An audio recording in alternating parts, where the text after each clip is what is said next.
Okay guys, as we usually know, whenever Apple releases a new update, there are usually certain tips and tricks that comes with the update.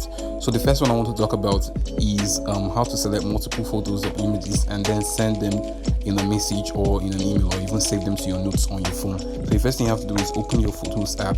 Then you can select the first image you want to send and toggle it around, and select a couple others, images, video, beat, whatever. Then using your second hand, you're going to press down on your home button. I'm using an iPhone 7 Plus, and this works for all models of iPhone as long as it's updated to the latest version. So next thing, I want to send this to my brother. I'm going to open my Messages app. I'm going to click on his. Then I'm going to hold it down till I see the plus sign come up. Then I'm going to let it go, and from there it's just going to load up the photos. Okay, it's importing them. Just have to wait. Just takes a few seconds.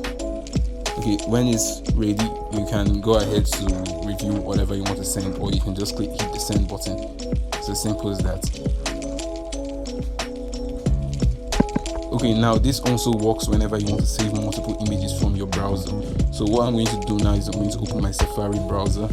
I'm going to search. Okay, I'm going to search for an Audi A8 as it then. I'm going to enter the images.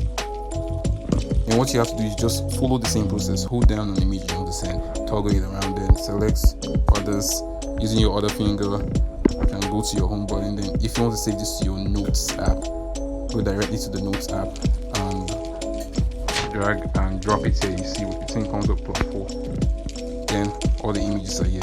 It's as simple as that. Now if you enjoyed this video, kindly leave a like and don't forget to subscribe to this channel.